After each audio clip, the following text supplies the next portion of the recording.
Hello friends and welcome to this exciting tutorial on how to create beautiful lifelike skin textures using Adobe Photoshop.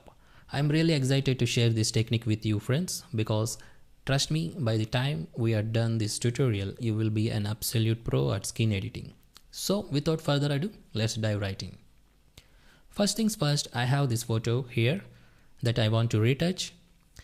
Of course, you can follow along with any portrait photo of your choice, but I will be using this one as a demonstration. Our very first step is to duplicate the background layer. To do this, simply press Ctrl+J on your keyboard if you are on PC or Command+J if you are using a Mac. Now let's go ahead and rename this new layer to Color and Tone.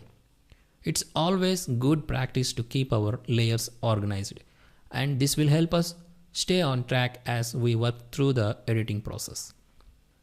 Now with the color and tone layer selected, we are going to apply a Gaussian blur to it. This is an essential step because it helps in creating a smooth base for our skin texture, which will ultimately make our retouching work look more natural. To do this, go to Filter, Blur, select Gaussian blur. Once the dialog box opens, apply a small radius, something like 6 pixels, to achieve the desired smoothing effect. And remember, the goal here is not to make the skin look overly blurry, but rather to smooth out any imperfections and create a nice even base for us to work on. Now let's utilize the power of AI to create flawless skin. To do this, select the color and tone layer we created earlier.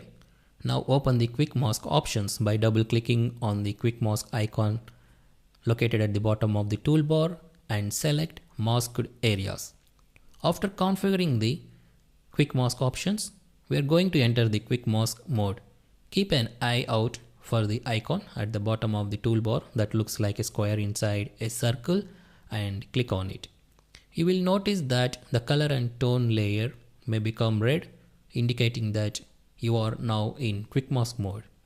In the next step, we are going to fill in the masked areas. Navigate to Edit, Fill, and a dialog box will appear. Within this dialog box, change the color to a shade of gray, anything between 30 to 40%. Upon doing this, you will notice that your entire image turns red. Don't be afraid, this is perfectly normal. The red overlay represents the areas that will be affected by the edits we make while in quick mask mode. Once you have filled in the masked areas, it's time to exit quick mask mode. To do this, simply click on the same quick mask icon again. The red overlay will disappear and you will be back in the standard editing mode. Now in the contextual taskbar, click on Generate to Fill, type Skin Smoothing and click on Generate.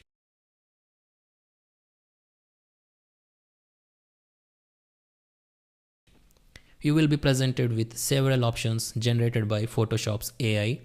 Take a moment to select the one you like the most. You can preview each option in real time on your image, so feel free to experiment and choose the one that suits your image best. Once you have smoothed out the skin using the AI-powered skin smoothing feature, it's important to add back some details and texture. This step is crucial because it helps to maintain the natural look of the skin even after smoothing. To do this, duplicate the background layer again by pressing Ctrl+J or Command+J on a Mac and move this new layer to the top of the layers panel. Rename this layer to Details and Texture. Now go to Image, Apply Image. In the dialog box that appears, change the layer to Color and Tone, as this is the layer we used for smoothing the skin. Set the blending mode to Subtract, Scale to 2 and Offset to 128.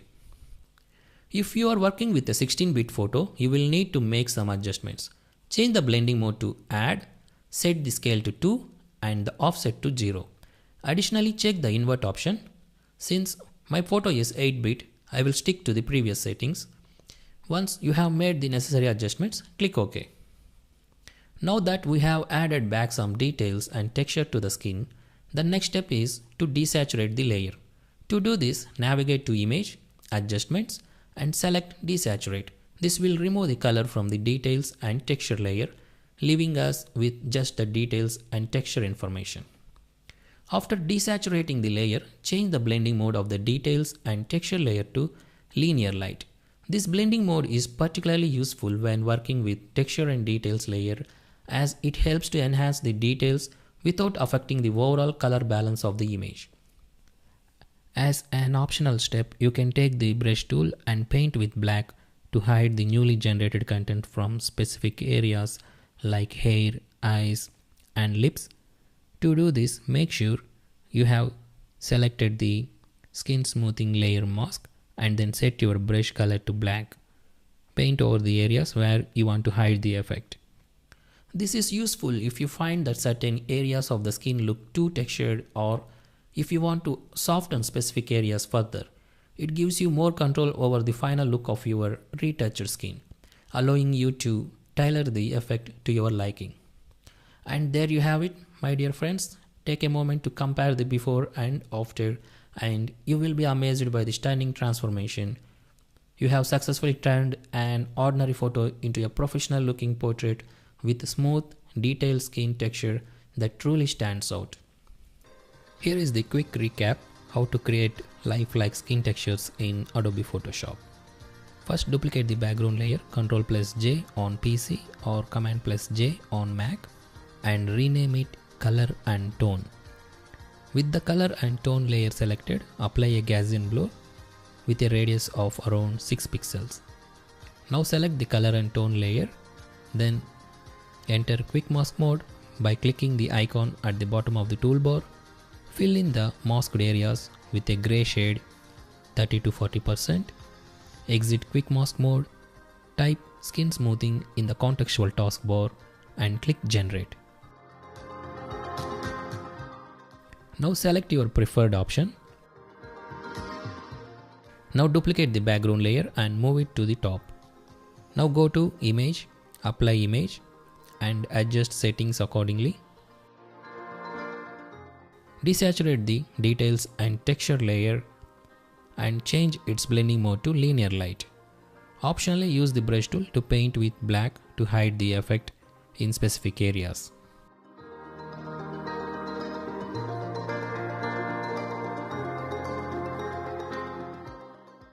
And that's it. Here is before and after. That's all for this video, friends. I hope you found this tutorial helpful and informative. Please hit the subscribe button and give it a like. Do you have any questions or feedback? Leave them in the comment section. Stay tuned for our next video. Until then, take care. Happy editing.